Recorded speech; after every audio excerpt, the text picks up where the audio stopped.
you go ahead and tell us where you get your name Don Vesto from, and what made you decide you want to be Don Vesto.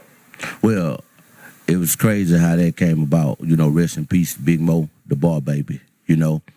I was going by Vesto at first, and then it was like every time I would be at Rec Shop, I pull up on Big Mo, and it'd be like Vesto, Vex. They had a thing with the O.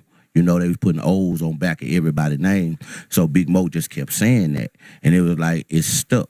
The dumb part came with age, with time, with seasoning, from a BG to a OG, Lil Vesta to Don Vesto, but the Vesto came from Big Mo, rest in peace, my boy Kenny Moore, the bar baby.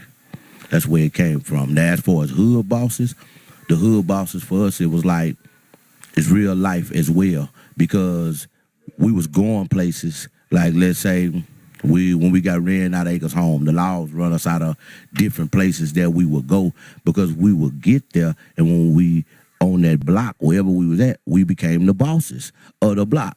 It was just like that. When we get too hot and have to move around or get out the area, go to another area, we're going to take that over too when we get over there. So everywhere we was going, we was the boss of the hoods. So it was like the name Hood Bosses is stuck. We was going places and the boy be like, oh man, that them bosses go.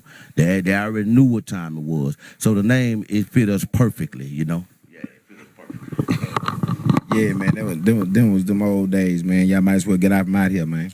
Yeah. Rest in peace, sweet James Jones, man. Real talk. But I'm C-Nile, and just like him, my name ain't self-proclaimed. My name is given to me, C-Nile, the underboss. During the time that a lot of the Swisher House stuff started popping out, I was in prison, and I was on Beto 1, and I was just getting ready to get home, and a lot of my friends was blowing up, they blowing up, everybody was blowing up. But while I was in prison, though, I got that name C-Nile, you know what I'm saying, and it probably ain't hard to tell, anybody that's been in that can or that John with me, man, they'll tell you about me, man. Real talk, again, I ain't self-proclaimed. I ain't gonna sit here and blow my own horn. I'm gonna let them do it for me, They gave me this name, just like Vesto. Big Mo gave him that name. I can vouch for that. I was there, So again, his self-proclaimed name was his own name, Vesta. But somebody gave him a name. My self-proclaimed name was my own name, Cedric. But after a few, dubs, man, they gave me C-Nile, you did. So, it is what it is. But, we're going to go ahead, keep it rolling, man. Let's get to the music, man. Let y'all know about the old music, new music, man. Stuff that we got coming, man. You know what I'm saying? Let's run it, man. Let's get it. Yeah. So what is you guys' relationship to each other, and how are you able to, what made you guys decide you want to run together on this journey? Well, this is my biological brother, so it's kind of like we had no choice. We didn't have a choice. We had to run together. We come from a tight family where we was taught to always look out for one another. You got your mama, you got your grandmama always say, hey, look out for your brother. Hey, man, that's your best friend. Hey, that's your, y'all share. We was taught that's your brother, biologically, what I'm saying? But at the same time, he my best friend. So it was only fair. And then plus rocking with C-Nile, man, this boy the best. You feel me? When you rocking with the best, it's kind of like, hey, man, he make my job easy sometimes. You feel what I'm talking about? It's an honor to rock with the underboss. You feel me? Hey, let me tell you, man. Real talk, it's crazy because we have a mutual feeling about that. That is my biological brother. That's my little brother. But it's crazy because out of all the people I could have rocked with, I'm rocking with the same dude I used to be forced to take a bath with when I was a baby. Yeah, man. You dig what I'm saying? And I'm going to say this here to a lot of y'all, man. Y'all run around here calling that dude your brother. But if you got a real brother, and that boy ain't your brother, snake brother, I don't tell you. Your homeboy no good, man. Because you don't even hang with your own brother. Yeah. So what was life like coming up in the 4-4? Y'all got any other brothers and sisters? Did y'all grow up? What kind of household y'all grew up in? We grew up in a good household. We got a little sister, You know, we got a little brother. You know what I mean? He, free AJ, man. You know, the boy should be coming home. We got that boy on up here. Should be coming home soon. But yeah, but being raised, it was kind of like coming up in our hood, man. It was like everything was fast. And see, me and him, it wasn't so bad to where it was like we didn't have nowhere to go or we didn't have people. Our people always had things. You know, we was always able to get things. But see, our thing was we wanted to do what we wanted to do. We wanted to be rebellious. So it was kind of like, well, if y'all ain't finna do it here, y'all got to get out. So we was introduced to the streets real early. And see, that's where I got my name and I got my game from, Acres Home. You know, you learn how to you walk, you learn how to talk, you learn how to survive in the streets, Acres Home, because they coming at you 24/7 all day, every day. I went to Hoffman, I went to Eisenhower, you know what I mean? Just going there, it's almost like military basic training or something. You know what I'm saying? And not everybody gonna make the cut. We was and we was famous before music. We already had a name just floating through the hood, through the neighborhoods. They knew who we were. At all the schools, they knew who we were. You know, the fame. That's why, like right now, we doing just for the bread, for the love of the game, and to get paid. But as for the fame and popularity, we been had that. We already had that in middle school. We had that in high school. So we know how that feels, you know what I'm saying? So a lot of these cats, they just getting it right now. They have to get some fame with a record or get a fame with an album. See, that right there, you know, and look, I'm glad y'all did get it, though, you know, but I'd already experienced that feeling 6th, 7th, 8th grade, you know. Yeah, that's real talk. I'm second to a lot of that, man. You know, we have grew up and been a lot of places. You know, not just Acres Home. You know what I'm saying? Being that me myself, I refuse to live by the household rules that that your parents lay down. So I bounced early. I still went to high school. I still went to Eisenhower. I still did what I was supposed to do. You know what I'm saying? I had my own apartment. I was grinding then, you know. We did what we had to do. He bounced too after I bounced. You know what I'm saying? But we always had family roots in Huntsville, Galveston, you know, Houston just in between. You know what I'm saying? So home, like I say, earth is my turf. We got acres of land here, acres of land there, and some in the middle. Yeah, so you can't tell me where I'm from and where I'm at and where I'm going. Yeah, you feel me? You can't go where we about to go, but you can watch. Yeah. So coming up, who are some of the people that y'all looked up to musically and just overall? Well, we didn't have too many old. I will say this here.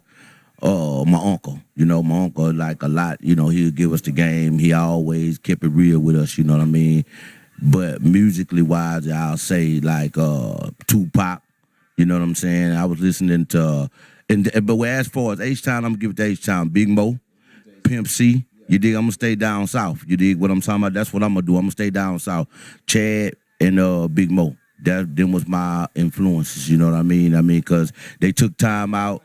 And Point Blank, I gotta say, Point Blank was the first one. He was the first one that we rolled with out here, and kind of like got our feet wet with this rap game. You know, he was taking us to Maestros. I was in there doing that whole Mad at the World album that he recorded, and I was just a young buck, 14, 15 years old. So shout out to OG Point Blank, the Bull, man, for sure. Salute. Yeah, we came up in that era, man, and I got to do that again, man. Shout out Blank, man, because Blank was one of the first, you know what I'm saying, to ever just, you know what I'm saying, jump out there with us and see we were sharks in that water, you know what I'm saying. All that we had to do was just be exposed, and he seen it coming one way or the other. It was coming regardless. So, you know, we met Pimp. We was about 15, he about 14, 13. We met Pimp by 17. This way before, you know. So you met Pimp around Too Hard to Swallow. Yeah. Everybody was recording in Maestros in Most City. You know what I'm saying? And see, when we had met Pimp, it was kind of like we was running the streets, we was fooling with LD as well, you know, exactly, we was with LD, we was rolling with LD, we was doing some SUC things with them as well, you know. We was Northside artists, living on the South, working on the South. We was at rec shop. We was running the streets with these cats. That's why they can't just limit us to just being in one area or one spot. H-Town, we running the whole city. You know, Chad, it was like we was going to studios after DJ Screw had passed.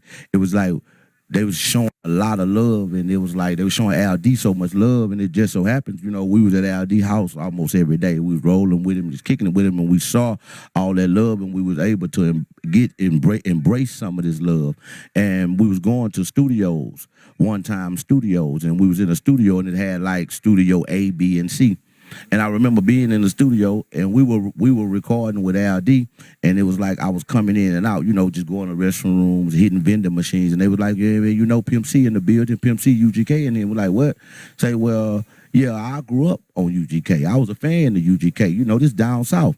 So I was like, well, look, man, I need to holler at Pimp. And they was like, holler at Pimp? How you just gonna holler at Pimp? And I'm like, man, look, I'm in the same studio that he in. I'm just in studio A. He in studio what, C? So I was like, I downplayed it and let everybody go their way. And as soon as everybody went their way, I ran in the studio C. See? So when I ran in there, I kept Pimp up in there. And I catch Pimp up in there. He was in there with, I think, Leroy Wright. Nah, it was Wright. His last name was Wright. And he was an engineer, and it was just Wright and Pimp C up in there. Right. And when I came in, it was like, what's going on? And they were like, what's up? You got a session or you lost? And I was like, nah, bro, they told me Pimp was up in here. I came to see you. And he was like, oh, what's up, little bro? And I told him, man, I'm Vesto, man. We grew up on your music, blah, blah, blah. Come check out our music. He said, well, where y'all at? I said, we right down here with LD. He said, oh, y'all with LD? He said, yeah, with LD. So everything just connected. We chopped it up. We stayed, me and C-Nile stayed out there and chopped it up with him about an hour, He was living in Atlanta at the time, but, he was giving us the game, talking to us, and we met then. We changed numbers then. We kept in touch with each other ever since then. You know what I mean? Chad will be in Port Arthur. I be in Houston. Chad will be in Atlanta. We always stayed on the phone. We always kept in touch with each other. Then it was a time had passed where I couldn't get in touch with him no more, and he wasn't hitting me up no more. So I was like, damn, I know Pimp ain't one of them funny type acting cats. I had been dealing with him for, damn near, yeah. So it was like, I was on papers, he was on papers. We was both going through the same things at the same time, and I be damn, I got violated. And as soon as they locked me up, I walked in the tank. And when I get in the tank, as soon as I come in my tank, Chad in the tank. So I knew now why I had not been hearing from him the last 4 to 5 months. And I was like, boy, and he was like, Vesto. And I looked, not only was Chad in there, but Darryl Burton, Pharaoh from Street Military, free my boy, man. And it was kind of like, we rolled in there for over a year. But I was the first one to get out. I was the first one to lead a dorm, lead a tank.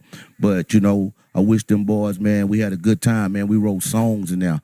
We had it going on up in there, We treated that county like it was a club every night. We had ice in our tank, man. We had good smoke in our tank, man. We had everything the free world had. We even had women coming up there, man. You dig? Say, man, shout out to them 3-6 Mafia boys, man. Y'all kept that boy. What y'all done for Pimp C, I benefited from it too. So much love. I know I seen the money y'all boys was sitting down there, and it was real talk, man. All the 3-6 Mafia boys, they kept a trio with H-Time, man. They kept a trio with the Pimp. They kept a trio with me, man. Real, I second all that. Like hopping ball. Yeah, man. Yeah. So when did you guys start taking music seriously? Like, when did music come in and you were like, man, you know what? I'm done Vesto. I'm C-Nile. I know y'all probably got a different time period or whatnot, but when did it come to the point where you was like, you know what? I think I want to do this for real, for real. Do you remember when Busta Rhymes was in a group? Busta Rhymes was in a group, and they did a song called "The Symphony." New School, Leaders of the New School. They did a song called "Symphony" or something like that, where they had that bass line, doom doom doom doom doom doom. They did about 5 of them on there. Doom doom doom doom doom doom doom. I can't remember that. Something like that. I know what you're talking about. They were letting off on there though. Everybody let off on there. I'm gonna tell you something. We did basically a freestyle. We were young. I had to be about maybe 12, 13. And Vesto had to be younger. He's a year and a half younger than me, so way younger than me. And when we decided to do, that, I think we wrote half of it, and then the other half we just freestyled it out. Yeah, it got serious. Ever since then. We was at a teenage club in Acres Home called Velocity, off of Alabama and Lil York. Yeah. And we won everything they ever had. Everything that they was trying to give away, prizes, little record deals, little money, little this, little that. We won all that shit. Yeah, anytime we went to any And I'm gonna tell you something else we won. We won some beef too. Yeah, boys, your friends start turning into frenemies. Boys ain't like that too much at school when we get back to school. You know what I'm saying? We still talking about school day. Yeah, so some of our friends wasn't digging that shit, man. Y'all can't keep winning every week type shit, you know what I'm saying? So with the game, baby. it came with it, then crews got formed and shit just happened and a whole nother story, man. Y'all check the Hood Bosses movie out. The bitch is on the way, man. We're gonna tell our story. We're not gonna let you niggas tell it when we gone. For those who don't know, tell us like what came with winning those competitions. Well, back in the Gap, well, notoriety came with it, and there was a lot of money came with it, a lot of trophies, a lot of paperwork. They gave, if it was to be won, we have won it. We've already done all that, you know what I mean? It was all kind of contracts, all kind of record labels, and a bunch of hating came with it too, that you can believe. But, overall, it was the notoriety. They knew who we was and what we do. And, to some people that love good music, they respect it. But then again, to some that feel like we competition, somebody that's trying to do the same thing we doing, is like they look at you like competition, so they're not going to give you props, at least not while you're living. So, tell us about Swisher House. One of the most notable things I can recall from back in the day is hearing your name. I remember Lil Vesto. I don't quite remember Don Vesto, but I think I remember Lil Vesto, or I recognize your voice. So tell us a little bit about the Swisher House days and your relationship and how that whole thing came about for those who have no idea. Well, this is how that was. I already ran the streets with Lil Mario. I was running the streets with Big Pick, running the streets with Tiger and them. We were friends before the music. We were already running the streets and we was already kicking it. So it was like we was all doing little music here and there. It was a few other DJs in the hood, like rest in peace, DJ Marco Polo was at Chocolate Town. He was doing Chocolate Town at the time, and he was one of my DJs, DJ Marco Polo, DJ Tyrone. So I was able to record with him and drop with him, and I was getting love. They were spending me every weekend in Chocolate Town. So we was able to get our mixtape sold and get our merch and our merchandise home. Now, at the same time, when I leave there, I'm in the hood. I'm still in Acres Home. Me and Big Love put a record out in 96. Swisher House didn't come out to 98. But in 96, we used to have Watts come and DJing block parties that we used to have with Unlimited Records. Big Love representing real. So I had met him and I knew about him, but Swisher House came out 2 years later. So by the time Swisher House came out, Lamario was wrecking. He was the first one on a Swisher House tape. So, of course, I'm hearing it. I'm hanging with him. I'm around him. We in the hood. We just in the hood. We on the streets. You dig what I'm saying? So it was like, it was jamming. And shit, before we knew it, Swisher House just blew up. And we were going to the Swisher House. And I was there. We're with, me and Big Love. We're with Ron C. What's up, OG? Michael Watts.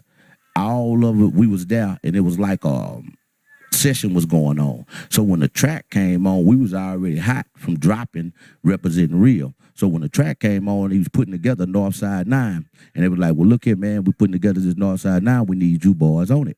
Shit, we came in there. Ron C. and Watts had the track loaded up. We went back there, we dropped it. The original Swisher House, the original. That's where we dropped it at, and it was like, it was just live. Everything was live.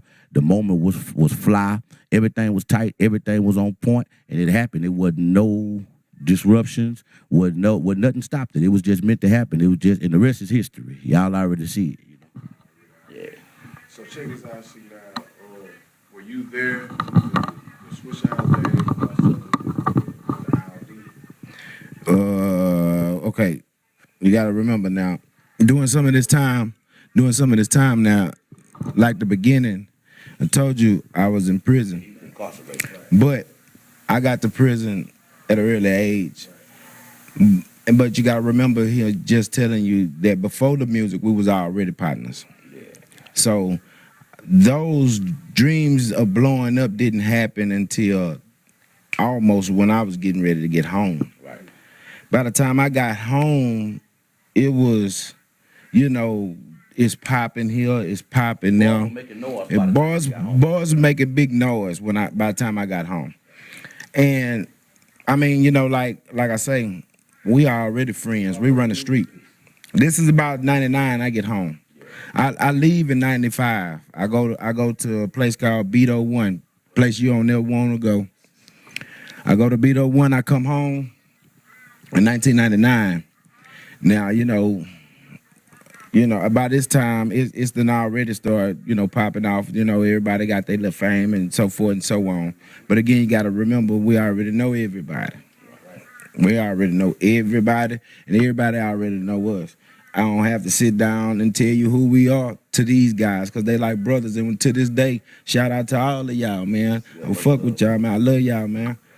But it's the same thing on both sides, even with Al D. Yeah, I was there. I did some jail time too around that time. But I popped out in there, when we was out there. We hit these streets, we rode screw cab. If you alive, boy, say, man, shout out, man. Say, man, real. This during them days of the tunnel. And we was dropping songs with Al D back then. We dropped a couple of few joints with Al D. Shout out, boy, love you. A lot of other fellas, man, north or south, man. Me and this boy here don't understand north or south or east or west of Houston. Like I said from the beginning, the earth is our turf. You know what I'm saying? So we roam from Acres home, but we roam.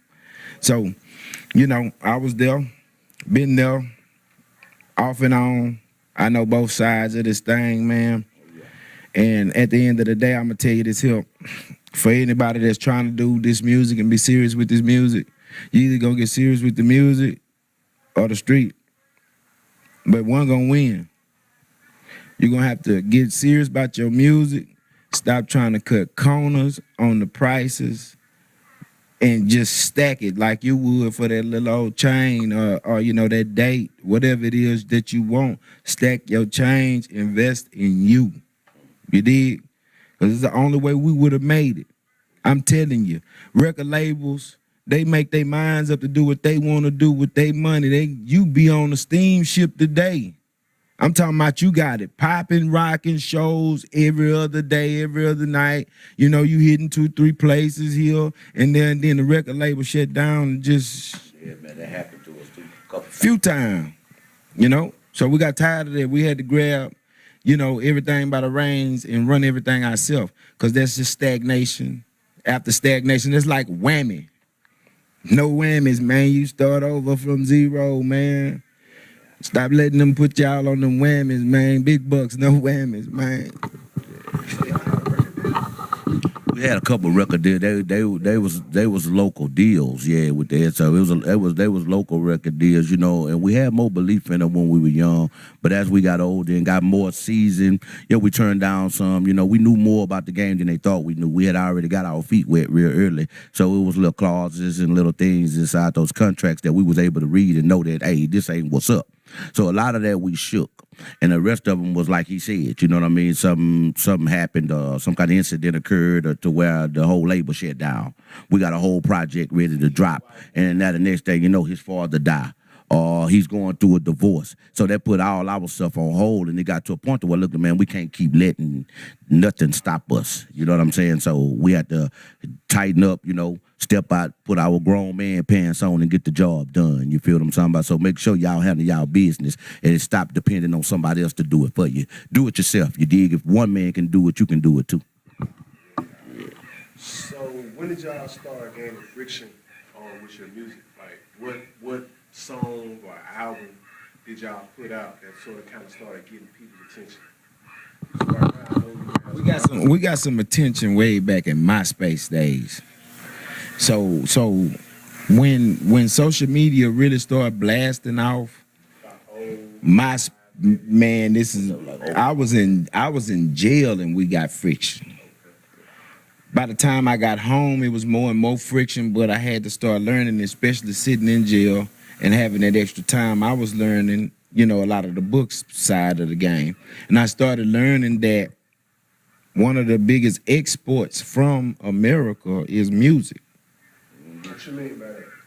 I mean, business wise, not the shirts we wear, not the socks we put on our feet. Hip hop music. I won't get this to y'all so y'all pay attention to me. Should be no starving artist in America because one of our biggest exports out of America business is hip hop rap music. Yeah, buddy. So I shouldn't be seeing a whole bunch of my young brothers running around here broke, arguing with each other. So I'm gonna tell you something, y'all argue with each other because y'all don't know the business. Think he owe you something. He don't owe you nothing. You owe yourself the knowledge. Yeah, man. Man, this be all day, man, but I'm just tell you, man, one of the biggest exports out of America is hip-hop rap music. What we doing right here, right now, I'm gonna tell y'all something else. They rap in every language. Yeah, they loving it too. I ain't gotta tell you nothing else. They rap in every language. Yeah, man, they loving it too. Let me tell you what rap is. Rap is rhyming American poetry. So how is you rhyming American poetry rapping in Bangladesh? Yeah. See what I'm saying? So in other words, what I said by that, it shouldn't be no starving artists, and one of the biggest exports out of America is this. I'm saying this here, man. You are like a drug that's the rarest diamond to them people over there. Real talk. Find your way over there. I ain't talking about get on the boat or a plane, try to go. Look, man, get online and find your way over there, man. Telling you. Cause I'm telling you, a lot of America don't stream Hewitt bosses, man. Yeah. I see it right there. Who influenced you guys' music the most? Who influenced our music? You yourself, speak for yourself. Who influenced, like, as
It's going down. Y'all need to go follow the Texas plug. You know what I'm saying? Your boy Project Pat up in this thing, man. H-Time. Y'all know how we get down. Pata. You know what it is, Don Key, the H-Time legend, telling y'all to watch the TexasPlug.com. Welcome to Houston. Southside legend, self-made 713. Please believe that. Dude, H-Time, Cheddar Connect in the building. We rocking with the TexasPlug.com.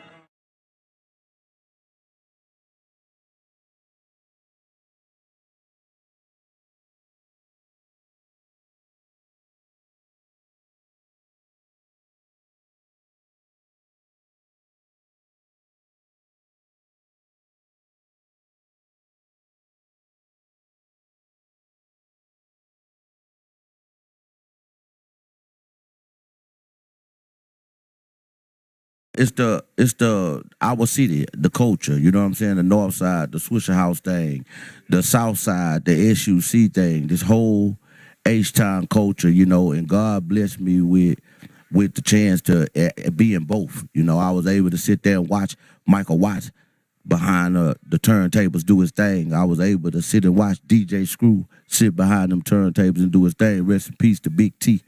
Big T, you know, that boy there, he the one brought me to Screw House. So it was like, I was one of the only Northside niggas that ever just been in there to see him do his work and do his thing and be down with him. So, you know, that was much love right there. But, yeah, my influence, man, between H-Town Orders, I'd say UGK, and SUC, Swisher House, that was it, man, you know. And these was my homies. These were people I knew.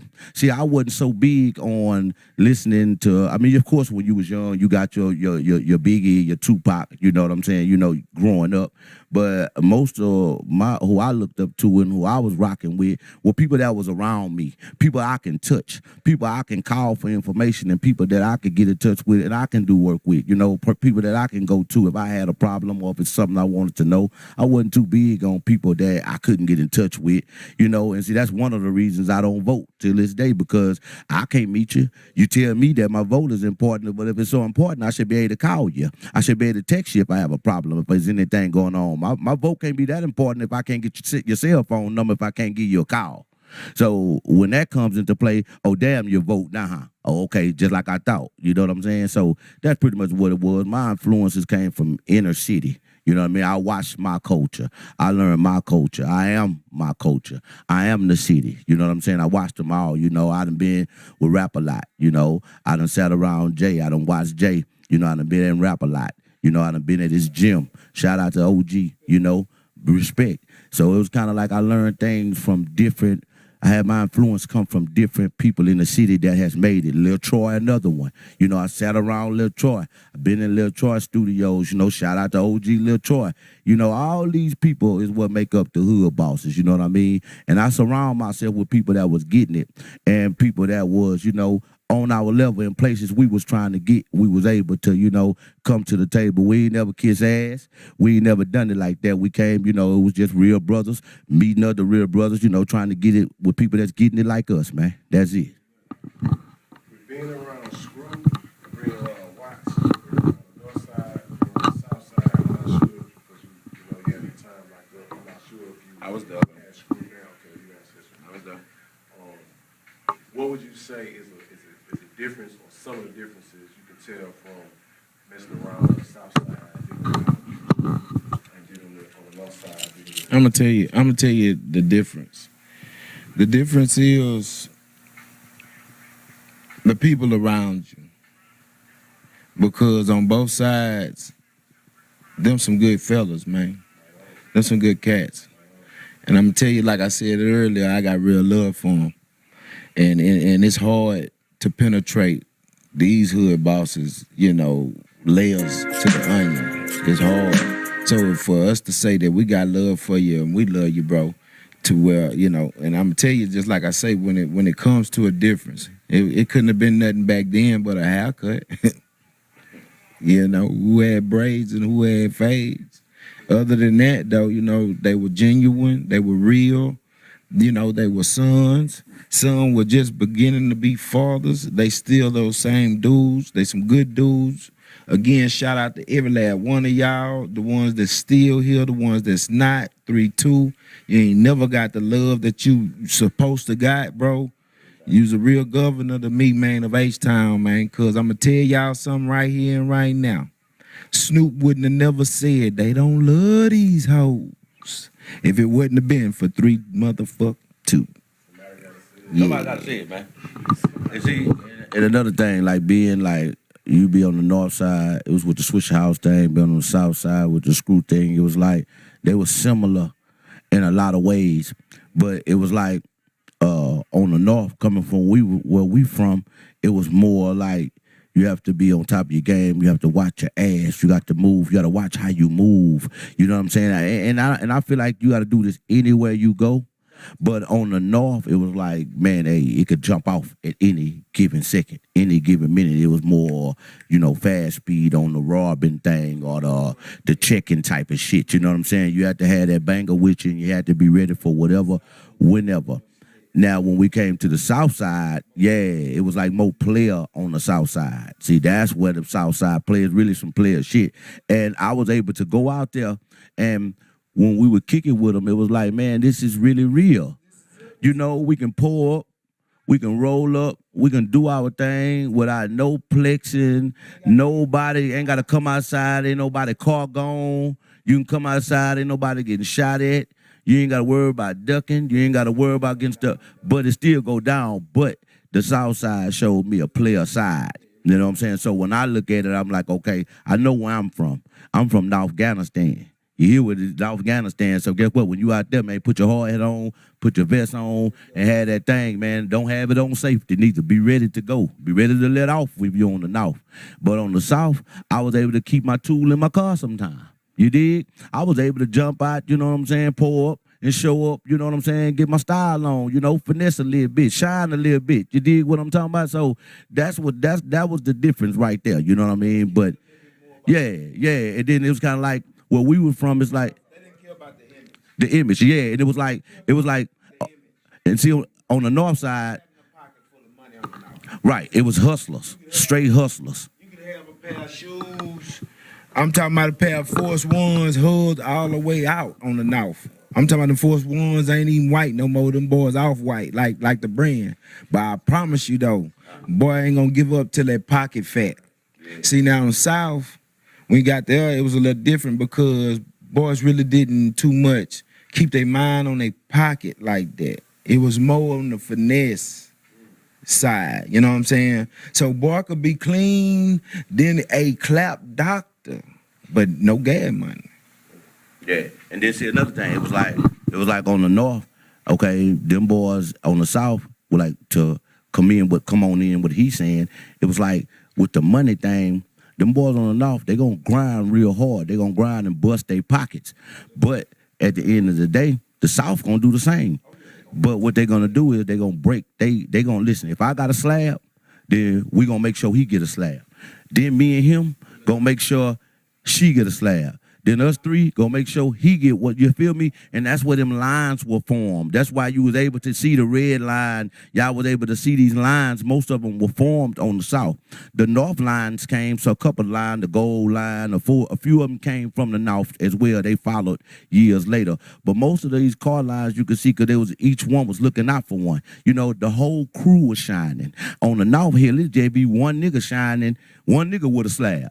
You know what I'm saying? And his homeboys just look like they work for him or something. You see what I'm saying? So that was the thing. Open it up, show love. Love was being showed, you know what I mean? All them boys was balling together. You feel what I'm saying? I'll tell you something else that was live on the side, man.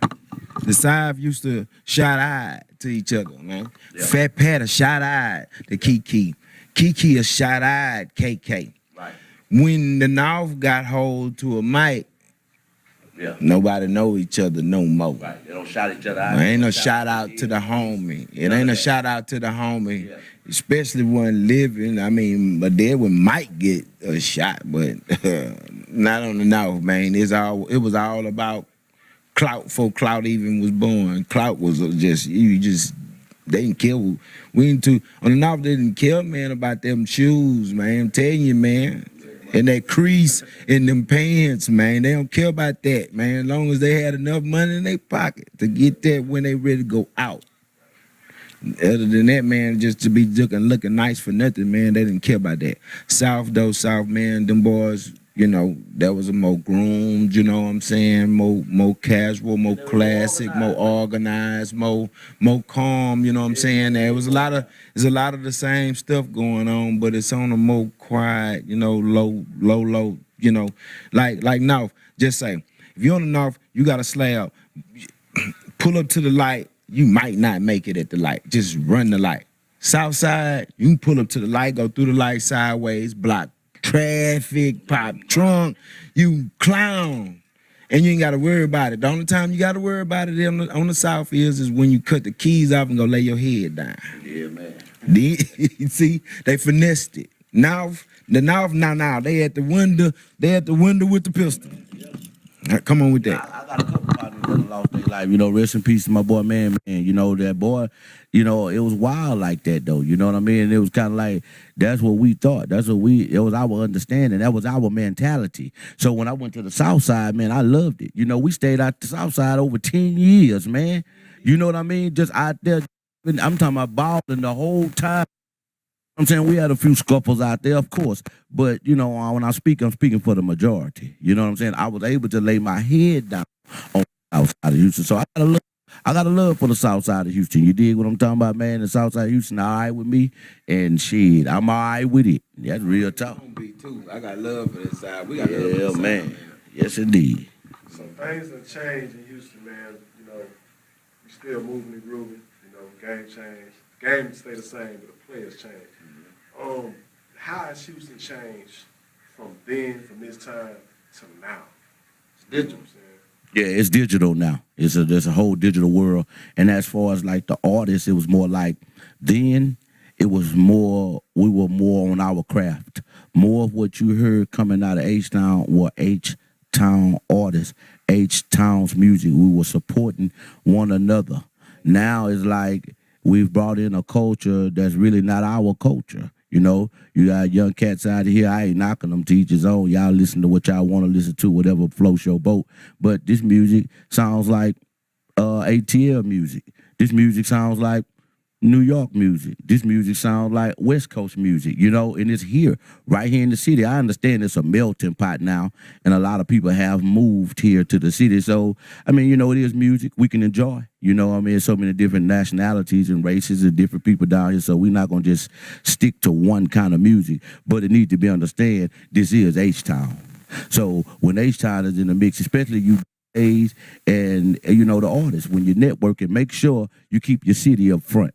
You in H-Town, so make sure that anybody come down here, visitors, they should know what's the front line of this city and what they should know the culture of H-Town. Don't never leave the culture out, you know what I mean? And see, that's another thing that we bring, you know, by being in this game longer, we've been in it, it's like we are the culture. We still have the culture. We stitched in it, you know, we are part of that. So it's like the new artists, he may give you some music, you can listen to it, but that don't have nothing to do with this city. If you in this city, you want to know this culture. I mean, you listen to what you want to listen to, but at least know where you at and what you're dealing with. You know what I'm saying? So, yeah, that's roughly it right there. All right, either one of y'all can grab this one. What's one of the hardest situations you done been in and had to get out throughout your career? Streets or music or just life? One of the hardest situations you done been in and had to get out. Close custody. Close custody. The one right there. Close custody, man. Let me tell you something, man. I'm gonna tell y'all something, man. If you're young and you watching and you ain't paying attention, man, sleep on it. Go ahead, go sleep on it. I promise you. I'm gonna tell you this number one tip I can give you. Don't sleep with your head by the balls. Hey, that's real talk. Hey, same thing. Close custody. That's probably the only thing we try to get out of, man. Hey, is get it free. Close custody. Anything that, I mean, long as we've been free, long we've been out, we've been having it our way, man. We done the magazines, we done the movies, we done the records, we done everything an artist could possibly do in this city, you know what I'm saying? And then staying relevant. All these years you did what I'm talking about. Long as it's checks through our accounts, y'all gonna continue seeing us, man. You know what I'm saying? I mean, the films, everything, you know, and we still working. You know, we still at it. You know what I'm saying? I mean, hell, you can never work. It's never too much work. You know what I'm saying? I mean, you know, hard work pays off. You feel what I'm talking about? So, you know, we just stand at it, you know, repping them hood bosses, and we dropping. Every season we dropping. You know, we loading y'all up with the videos. Make sure y'all go to YouTube, put in Hood Bosses, Spotify, whatever you want, Apple Music, man. Y'all run them numbers up, man. You did? Numbers up. Run them numbers. Currently, what projects are you working on right now? Currently, we got 2 projects in the chamber. One project